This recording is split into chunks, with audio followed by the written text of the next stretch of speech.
देश में भ्रष्टाचारियों का जड़ है कांग्रेस, योगी आदित्यनाथ। News 9 times. पश्चिमी चंपारण बगहा से नवल ठाकुर की रिपोर्ट। देश में भ्रष्टाचारियों का जड़ है कांग्रेस। उक्त बातें उत्तर प्रदेश के मुख्यमंत्री योगी आदित्यनाथ ने कही। वे सोमवार को पश्चिमी चंपारण जिला के बगहा अनुमंडल अंतर्गत मधुबनी प्रखंड के दौनाहा में एनडीए के पक्ष में एक चुनावी जनसभा को संबोधित कर रहे थे। उन्होंने धारा 370, राम मंदिर निर्माण व देश के अहम मुद्दों पर पीएम ने जो कहा उसको पूरा किया। सबसे पहले सीएम ने वाल्मीकि की तपोभूमि मां सीता की जन्म स्थली को नमन करते हुए कहा कि दुनिया की सर्वश्रेष्ठ काव्य की रचना यहीं होती है। यहाँ जन्म लेना पूर्व की प्रतिफल है। कहा कि पूर्व के 15 साल के शासन काल में जंगल राज को लोग भूले नहीं हैं। सीएम ने कहा कि सबका साथ सबका विकास ही राम राज्य है। उन्होंने कहा कि कोरोना से पूरी दुनिया त्रस्त है, बचाव ही उपाय है, 2 गज की दूरी, मास्क है जरूरी का संदेश उन्होंने लोगों को दिया। पीएम मोदी के आत्मनिर्भर पैकेज कोरोना से बचाव के अभियान का हिस्सा बताया। 15 साल राजद की सरकार रही, जनता को कुछ नहीं दिया, लेकिन अपराध जगत को बढ़ावा दिया। कांग्रेस राजद धोखा देने के सिवाय देश में कुछ काम किया, बल्कि समाज व देश को तोड़ने का काम किया है। केंद्र सरकार की उपलब्धियों को गिनाते हुए उन्होंने कहा कि 4 करोड़ गरीबों में विद्युत कनेक्शन दिया गया, 10 करोड़ गरीबों को शौचालय दिया गया है तथा 15 करोड़ युवकों को मुद्रा लोन, 35 करोड़ लोगों को जन धन खाता खोल दिया गया है। देश के 3 करोड़ लोगों को पीएम योजना के तहत आवास दिया गया है, जबकि कांग्रेस व राजद ने बिहार में ही चारा खा लिए। सीएम ने वाल्मीकि नगर के जदयू प्रत्याशी सुनील कुमार व विधानसभा प्रत्याशी धीरेन्द्र सिंह उर्फ रिंकू सिंह के चुनाव चिन्ह तीर छाप पर मोहर लगाने की अपील की। आपने देखा होगा विंग कमांडर अभिनंदन को पाकिस्तान को 24 घंटे के अंदर उन्हें सकुशल भारत को सुपुर्द करना पड़ा था। और पाकिस्तान की संसद का दृश्य भी आपने देखा होगा, जब पाकिस्तान के अंदर कहा जा रहा था कि जब विंग कमांडर को वापस करने की बात आई, भारत ने वार्निंग दे दी थी कि अगर इस समय सीमा के अंदर हमारा विंग कमांडर वापस नहीं आया तो फिर पाकिस्तान उसके परिणाम भुगतने को तैयार रहे। तो आपने देखा होगा कि पाकिस्तान की संसद में ये बातें आ रही हैं कि वहां के प्रधानमंत्री को पसीना आ रहा था, वहां के आर्मी के चीफ को भी पसीना आ रहा था, उसके पैर कांप रहे थे कि कहीं भारत अभी हमला न कर दे।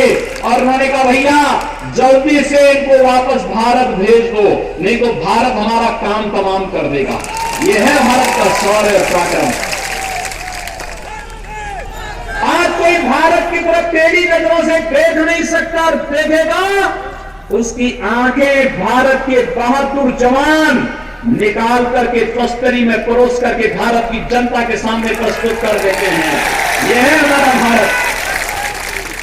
और नहीं तो इन्होंने भारत को, कांग्रेस ने, राजद ने तो भारत को भी मजबूर भारत कर दिया था। आज मोदी जी उसको मजबूत भारत बना दिए। यहां गरीबों की भी सुनवाई होगी, उत्तर से लेकर दक्षिण तक, पूरब से पश्चिम तक। भारत के किसी नागरिक के साथ कोई भेदभाव नहीं, सुरक्षा सबको, सम्मान सबको, योजनाओं का लाभ सबको। लेकिन भारत की सुरक्षा के साथ, भारत की आन मान और शान के साथ अगर किसी ने खिलवाड़ करने का दुस्साहस किया तो उसका मुंहतोड़ जवाब देने का कार्य भी कोई करेगा तो भारत करेगा, भारत करेगा। अरे मोदी जी के नेतृत्व में आज भारत को नई ऊंचाइयों को छूता हुआ दिखाई दे रहा है। इसलिए भाइयों बहनों, हमें एक मजबूत भारत के लिए एक समृद्ध बिहार चाहिए, एक सुरक्षित बिहार चाहिए। और उस समृद्ध बिहार और सुरक्षित बिहार को तभी हम बना पाएंगे जब बिहार के अंदर भी एनडीए की सरकार नीतीश कुमार जी के नेतृत्व में एक बार फिर से बने। और इसके लिए सुनील कुमार जी संसद में जाकर के मोदी जी को ताकत देंगे। और धीरेन्द्र प्रताप सिंह यानी रिंकू सिंह बिहार विधानसभा में जाकर के एनडीए की सरकार को मजबूती देंगे।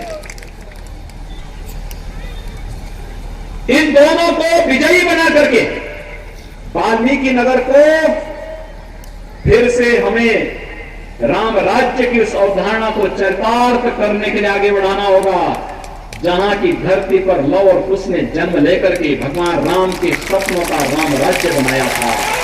और भाइयों बहनों, यही अपील करने के लिए आज मैं आपके बीच आया हूं। आप सबसे अपील, जदयू, भाजपा और सहयोगी दलों के हमारे जो भी प्रत्याशी इस जनपद में लड़ रहे हैं, उन सबको चुनाव चिन्ह पर, उनके चुनाव चिन्ह पर वोट दें। यहां पर दोनों का चुनाव चिन्ह तीर है। तीर, ये तीर ही कमल फूल के साथ जब मिलेगा तो नक्सलवाद और आतंकवाद का समाधान करेगा, समस्या का समाधान करेगा। मंच पे आसीन हिंदू हृदय सम्राट उत्तर प्रदेश के मुख्यमंत्री पूजनीय योगी जी, एमएलसी भीषण स्वामी जी, दीपक यादव जी, रविंद्र श्रीवास्तव जी, बरहा 2 के ब्लॉक प्रमुख कृष्णनारायण खदै जी, डीपी सिंह जी, रविंद्र पटेल जी, दुधनाथ कुशवाहा जी, विभा राय जी, उमेश सिंह जी, हरलाल पटेल जी और यहां पर उपस्थित जितने भी जन समूह है, सबको सबसे पहले मेरा प्रणाम है। सबसे पहले मैं अपनी बातों का शुरुआत आपसे करना चाहता हूं कि आज अगर मैं इस राजनीति में हूं तो सत्ता के लिए नहीं, समाज सेवा के लिए आया हूं। लोग यहाँ पे सत्ता के पुजारी हैं। सुबह में भारतीय जनता पार्टी में रहते हैं और जब उनकी सत्ता की लोलुपता पूरी नहीं होती है तो 11 बजे रात में जाके कांग्रेस ज्वाइन करते हैं और कांग्रेस का टिकट लेके आते हैं और उन्हीं मतदाताओं के बीच आते हैं जिनके अपने 15 साल के शासनकाल में उन्हीं मतदाताओं के बीच आते हैं, उन्हीं सम्मानित मतदाताओं के बीच आते हैं जिसको वो कहते हैं कि मैं 60 फीट जमीन के अंदर हला दूंगा। दोस्तों, मैं मानता हूं कि मुझसे थोड़ी सी त्रुटियां हुई हैं। विकास के कामों की वजह से मुझसे कुछ त्रुटियां हुई है। आप लोगों के बीच संपर्क कुछ कम हुआ है, लेकिन मैंने गांव में पार्टी बनाने का काम नहीं किया है कि एक गांव में आपस में लगा के 2 पार्टी बना दी जाती है और एक तरफ से किसी के पिताजी रहते हैं तो एक तरफ से उनके बेटा रहते हैं। दोस्तों,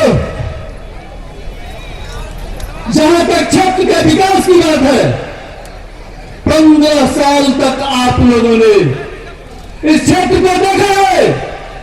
आज के समय में आप इस क्षेत्र को देख रहे हैं।